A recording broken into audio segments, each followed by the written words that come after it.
Bonjour et bienvenue dans l'atelier de Pedro. Cette semaine, on m'a prêté donc un outil qui vient directement de chez Lidl. Donc c'est le poste à souder.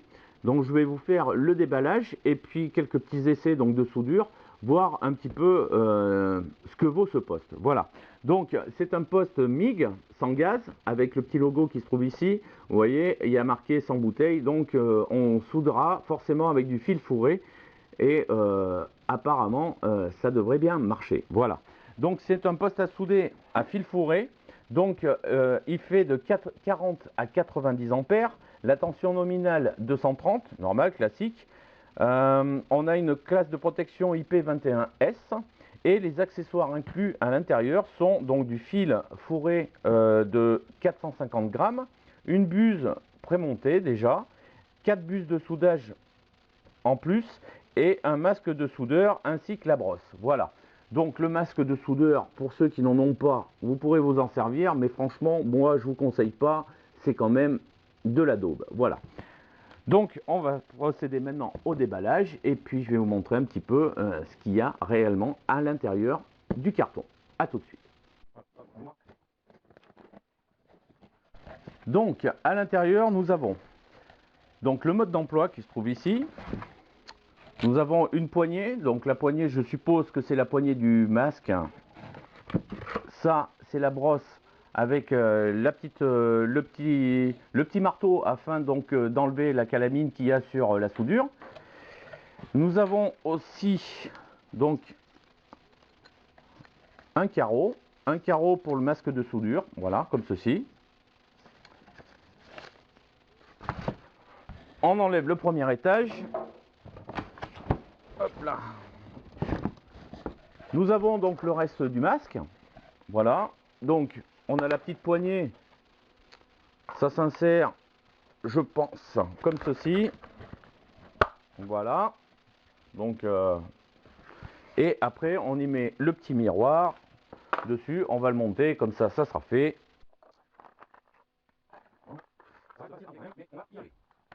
Voilà. Donc, le masque, ça y est, il est terminé. C'est ce qu'il y a de plus rapide. Pour ceux qui n'en ont pas donc de masque, il m'a l'air un petit peu utile. Par contre, dessus il y a marqué alors DIN EN 106, SHAD 10. Donc je pense que le degré d'assombrissement est quand même un petit peu faible pour l'éclairage que la soudure donne. Donc voilà, pour dépanner, ça peut dépanner, sinon vaut mieux acheter un masque à part de bonne qualité afin de ne pas se cramer les yeux. Voilà. Donc ensuite on continue donc le déballage et on passe tout de suite au poste. Alors, hop là, voilà. Oh purée. Oh. Voilà la bestiole. Donc, voici le poste à souder. Donc il m'a l'air quand même assez lourd. Je vois qu'il y a une bandoulière. Donc la bandoulière, c'est afin de pouvoir le transporter ou pouvoir souder à certaines hauteurs. Mais faut être quand même assez costaud parce qu'il fait quand même son poids. Voilà. Donc dessus, nous avons donc le câble d'alimentation. Voilà, comme ceci, d'une longueur de 2 mètres. Nous avons donc une pince aussi, donc la pince de masse, d'une longueur aussi environ de 2 mètres. Et nous avons la torche, donc qui est comme cela, d'une longueur aussi d'environ 2 mètres. Voilà. Et nous avons, hop, en façade, donc notre interrupteur afin de l'allumer et de l'éteindre. Et juste à côté, donc les positions, les réglages d'ampérage afin de faire les soudures. Et pour cela, c'est marqué juste à côté. Vous avez le minimum, le maxi, 1 et 2. Donc quand vous êtes au minimum sur 1, vous êtes à 40 ampères. Et quand vous passez en minimum 2, vous êtes à 55 ampères. Et quand vous passez en maximum 1, vous êtes à 70. Et en maximum 2, vous êtes à 90 ampères. Voilà. Donc déjà au niveau ampérage, c'est pas mal. Et juste à côté, nous avons un potentiomètre qui est ici. Et ce potentiomètre règle la vitesse donc du fil, d'avancement du fil. Et ça doit bien fonctionner. Voilà. Et ensuite, nous avons donc le cœur de la machine. Du moins, le cœur, c'est pas vraiment le cœur, c'est l'endroit où l'on met la bobine ainsi que nos bus de remplacement. Voilà. Donc, nous sommes équipés d'une bobine en 0,9 d'un poids de 450 grammes. Donc, c'est une bobine tout à fait classique. Et juste à côté, donc, nous avons 3 bus de rechange.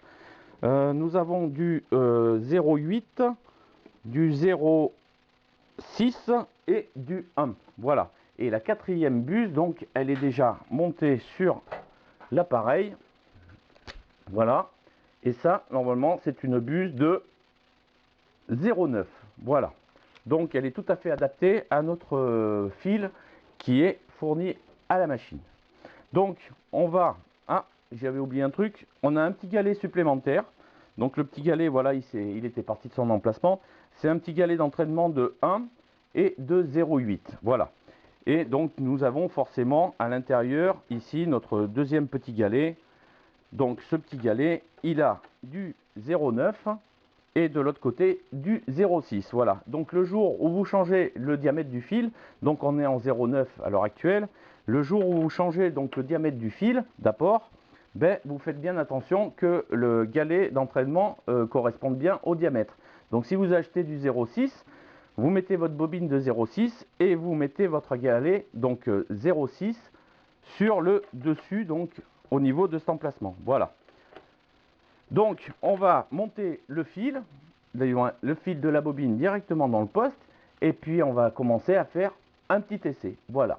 À tout de suite. On va maintenant insérer donc le fil à l'intérieur de la machine et pour cela donc vous prenez une pince coupante afin donc de sectionner juste l'extrémité parce que l'extrémité est pliée à l'intérieur là afin donc de maintenir la bobine pour ne pas qu'elle se déroule. Voilà. Donc vous faites bien attention au moment où vous enlevez donc les protections qui se trouvent de la bobine à bien maintenir donc votre câble afin qu'il ne se déroule pas de la bobine. Donc une fois que c'est fait, vous le remettez à l'intérieur donc de son emplacement tout en tenant le fil. Voilà. Donc une fois que c'est maintenu, vous le rentrez dans le petit trou qui se trouve ici. Voilà. Vous le faites aller un petit peu plus loin. Vous le faites rentrer dans la deuxième gaine bleue qui se trouve juste après. Donc là, ça reste quand même assez voilà, minutieux. Une fois que cela est fait, vous tenez toujours le tout, donc le fil, vous tenez tout afin que ça ne se déroule pas. Et vous venez donc remettre votre fermeture ici. Et attention, ce n'est pas un pas à droite, c'est un pas à gauche. Donc pour le visser, vous tournez dans les sens inverses des aiguilles d'une montre. Donc une fois qu'il est serré, vous refermez le petit clapet où il y a le petit roulement ici, qui vient donc coincer le fil sur le galet entraîneur. Et vous venez donc refermer ce petit loquet, hop, dessus. Voilà, maintenant donc le fil il est en place, il est dans le galet d'entraînement et maintenant il y a juste à mettre le poste sous tension et d'appuyer sur la gâchette afin de faire sortir donc notre fil au bout de la buse. Voilà, donc on va le faire de suite. Donc je vous montre, la buse elle se trouve ici, je vous montre, donc on allume la machine. Déjà, c'est bien, la machine est ventilée, donc le refroidissement quand même il y en a. Devant, j'ai oublié de vous dire, il y a une petite LED orange. Donc cette petite LED orange, c'est la température du poste. Donc quand celle-ci s'allume, ça veut dire que votre poste est trop chaud et que donc il faudra l'éteindre et le laisser reposer une quinzaine de minutes afin de pouvoir s'en resservir. Voilà. Donc là, sur le devant, à cet endroit là, ici, nous avons donc la vitesse donc du fil d'entraînement. Donc quand vous changez de bobine, pour éviter d'attendre trop longtemps, vous mettez donc votre entraînement au maximum. Donc ce qui permet d'avancer le fil très vite dans la torche et qui sorte le plus vite possible. Voilà, car si vous restez sur la position 2 ou 3, il va prendre voilà, un certain temps et c'est comme vous voulez, mais pour moi je le mets au maximum afin que mon fil sorte le plus vite possible. Voilà, et après je reprends mon réglage que j'avais calé. Donc maintenant qu'il est allumé, on est, hop, on est en vitesse maxi, donc sur l'avancement à 10. Et maintenant, hop, ça. Maintenant, on appuie sur la petite gâchette qui est ici, là, la rouge, afin que notre fil, donc, il avance et sorte au bout de ma buse.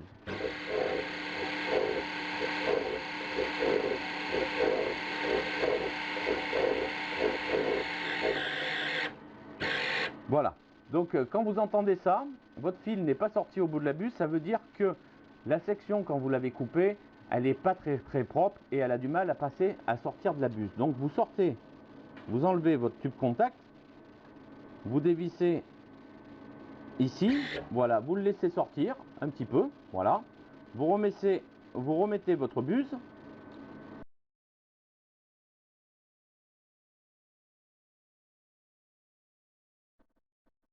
Donc, pour faire l'essai de soudure, apparemment, c'est un poste qui est fait même pour les novices. Voilà, pour ceux qui ne savent pas souder avec un MIG, ils doivent normalement y arriver avec. Voilà, donc on fera l'essai avec un novice.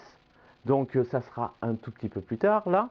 Mais par contre, comme vous me l'avez rappelé, la dernière fois que je vous ai fait un essai avec le TIG, que je n'arrivais pas à souder avec le TIG, on me rappelait toujours la sécurité, la sécurité.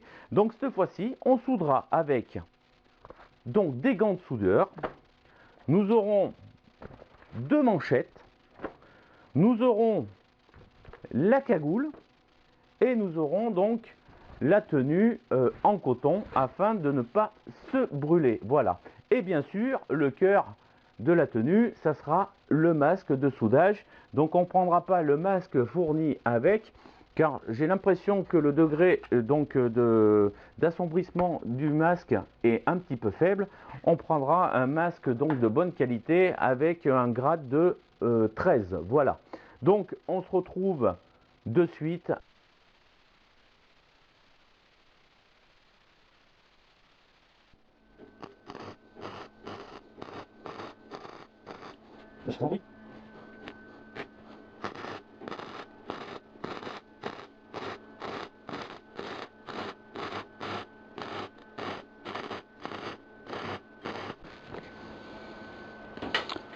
Voilà, donc j'ai fait ma soudure point par point.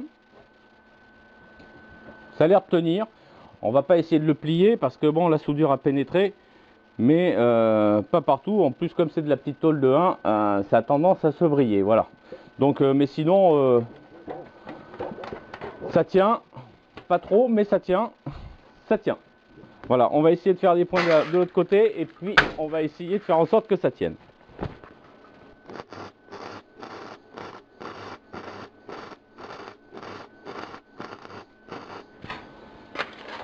Voilà. Donc la soudure a été faite de l'autre côté et franchement, ouais, ça tient. On peut pas dire que ça tient pas, ça tient. Après, on peut arriver à la plier, il n'y a pas de problème, mais elle tient encore. Hein. Elle n'a pas cassé. Voilà. Donc on va passer à de la tôle de 2. Donc toujours pareil, on va nettoyer donc les bords et puis on va les souder bord à bord.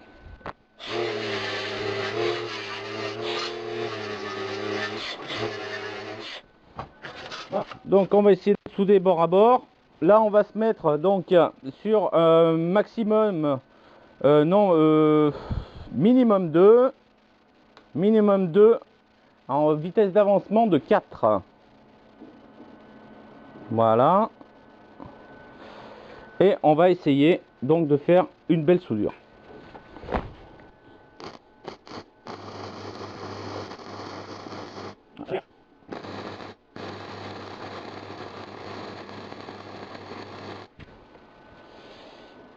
Ça a quand même percé, donc il faut aller quand même très vite dans la soudure. Donc ensuite on prend, faut pas oublier, on a de la laitance, donc on enlève la laitance à l'aide de la brosse qu'on nous a fournie, qui est de la merde. Donc déjà il manque des poils, on va prendre autre chose.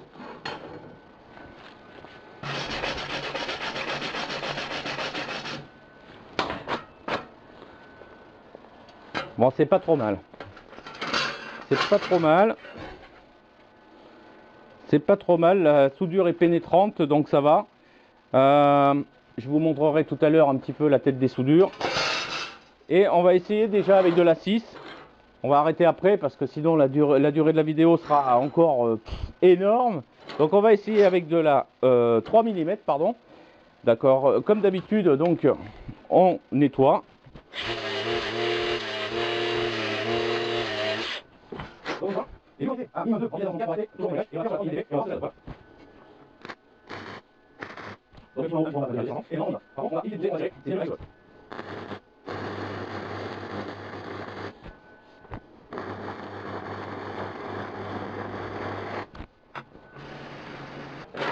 Voilà. Donc je vais vous montrer les 3 soudures que j'ai fait sur différentes donc épaisseurs. C'est chaud, même avec les gants, c'est très chaud. C'est très très chaud. Donc voilà, sur de la 1 mm, donc la soudure, elle tient, point par point. De toute façon, il faut souder que point par point sur de la 1 mm. Sinon, on a vite fait de faire des trous. La soudure, elle tient, il n'y a pas de problème. Hein. Bon, après, c'est sûr que si on la plie, elle va casser hein, au fur et à mesure, c'est normal. Voilà. Donc sur de la 2 mm, donc la soudure, là, c'est l'arrière. Hop là, vous voyez. Donc la pénétration, là, ça pénètre bien jusqu'au bout.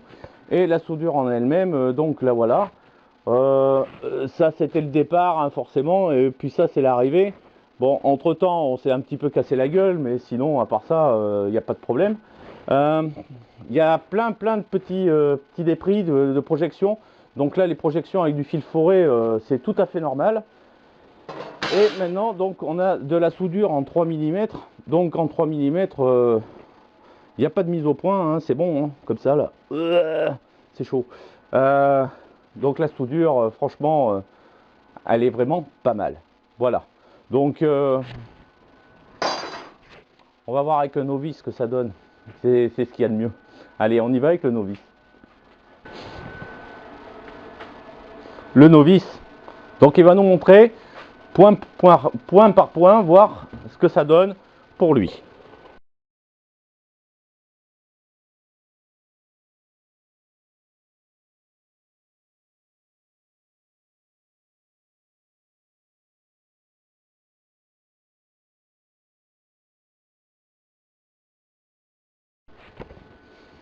Voilà. Ah là, c'est bien mieux. Là, franchement, c'est bien mieux.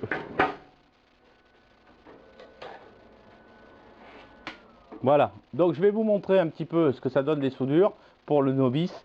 Et puis, vous jugerez par vous-même. Mais avec un petit peu de travail, surtout au niveau des réglages, parce que les réglages sont vraiment assez sensibles.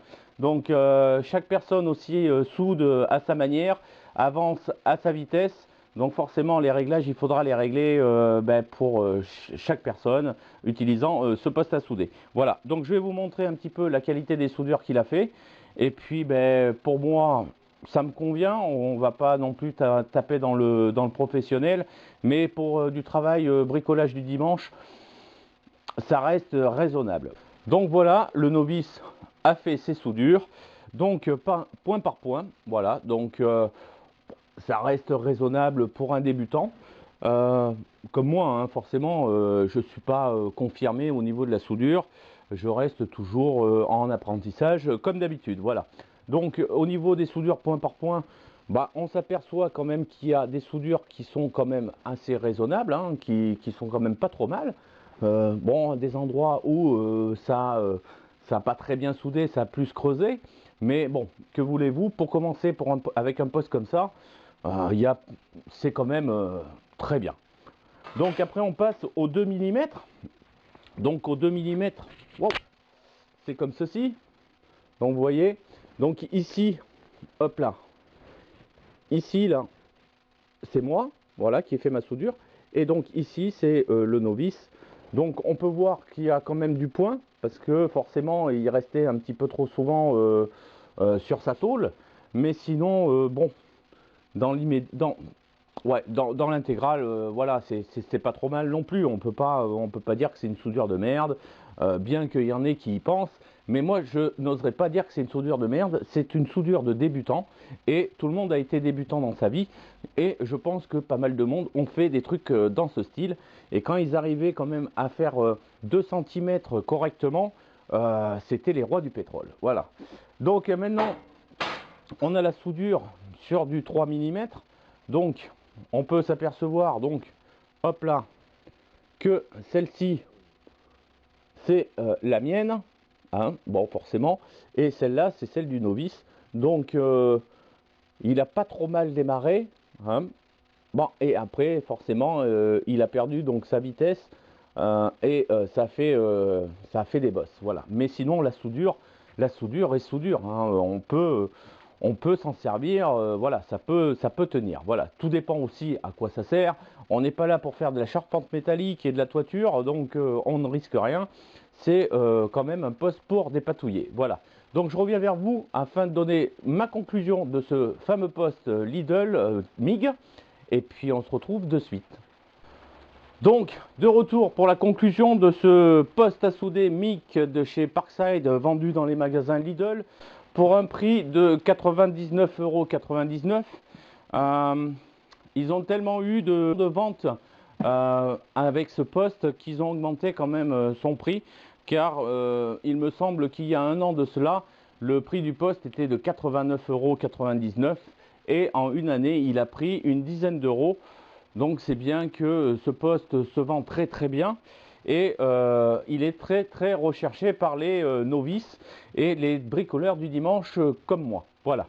Donc ce poste là, il est équipé donc d'une bobine de 450 grammes ou 480 grammes à l'intérieur en fil fourré. Donc fil fourré, ça veut dire sans gaz. Donc l'inconvénient qu'il y a donc avec ce fil fourré, c'est qu'il fait beaucoup d'étincelles et si vous ne protégez pas donc tout ce qui se trouve autour de vous, eh bien forcément il y a des petits morceaux de soudure qui vont venir se coller à droite et à gauche et puis ça va faire des morceaux, plein de morceaux à meuler après. Donc il existe des produits afin d'éviter que ça colle, donc vaut mieux en utiliser pour être plus tranquille. Voilà. Deuxième chose, donc le cordon 2 mètres, c'est largement suffisant pour travailler. Le poids, donc 13 kg et des bananes, je ne me rappelle plus, mais donc 13 kg, c'est quand même assez lourd quand on le supporte sur l'épaule pendant un moment. Donc vaut mieux le poser au sol et il n'y aura aucun problème. Voilà. Donc il est fourni avec 4 bus, donc la 0,6, la 0,8, la 0,9 et la 1. Il y a deux galets d'entraînement, dont du 0,6, du 0,8, du 0,9 et du 1. Tout ça en 2 galets. Qu'est-ce que nous avons d'autre? Donc on a eu un petit problème aussi, c'est que le fil fourré de 0,9, si vous voulez, n'est pas toujours de 0,9. Il a tendance à varier et passer à 1, ce qui veut dire qu'au niveau de notre tube contact, ben, il reste bloqué. Donc ben, ça mouline dans le vide là, la bobine ne se déroule pas du tout. Donc pour cela, il faut enlever le support du galet, tirer un peu sur le câble afin donc de le décoincer, quitte à enlever le tube contact et le tirer de dedans. Donc une fois que c'est enlevé, vous resectionnez votre fil et vous pouvez continuer. Donc là, c'est le petit problème qu'on a eu, mais sorti de là, il n'y a pas de souci. Deuxième chose que je vais dire, c'est qu'il fait beaucoup de fumée. Donc le masque, il a tendance à vite se recouvrir de dépôts de fumée et il faut le nettoyer assez régulièrement. Pour ce qui est donc des ampérages devant, donc on peut sélectionner donc minimum 1, minimum 2, maximum 1, maximum 2. Donc il faut faire attention que minimum 1 et minimum 2, on n'est pas de 40 à 55 ampères, c'est 40 à 70. Et en maxi 1 et maxi 2, maxi 1 c'est 50 ampères, 55 jusqu'à 90 ampères en maximum 2. Donc ce qui veut dire que si vous sélectionnez minimum 1, vous êtes à 40 ampères. Et si vous voulez, par exemple, augmenter l'ampérage progressivement, hein, ne faites pas minimum 2, parce que minimum 2, vous avez amplifié votre ampérage de 30 ampères. Voilà. Donc pour sélectionner juste au-dessus, donc c'est 55, donc ça sera en maximum 1. Voilà. Donc minimum 1, 40, maximum 1, 55, minimum 2,70, maximum 2,90. Donc faites bien attention. Voilà, donc ici nous avons notre entraînement de fil, donc notre vitesse variable. Comme je disais, tout dépend de la personne, car moi je peux régler le poste pour moi, donc je vais travailler à une certaine vitesse avec un certain ampérage, alors qu'une autre personne va vouloir travailler avec mes mêmes programmations et lui n'y arrivera pas parce qu'il ne travaille pas pareil, il ne va pas à la même vitesse que moi. Voilà, donc moi je trouve que c'est un poste pour 90, 100 balles, que c'est un poste quand même qui est valable. Il faut s'exercer quand même un certain temps avant avec pour pouvoir le maîtriser. Ça reste quand même maîtrisable. C'est presque l'équivalent, on va dire, de la baguette, bien que la baguette, des fois, on fait du bien meilleur travail. Voilà. Donc, sur ce, c'était tout. Si vous avez des commentaires, n'hésitez pas, vous les mettez toujours dessous. Vous vous abonnez si vous voulez. Vous cochez la petite cloche pour être prévenu des prochaines vidéos qui seront sorties. Et puis, je vous dis bon bricolage du dimanche à tous et à la prochaine. Bye.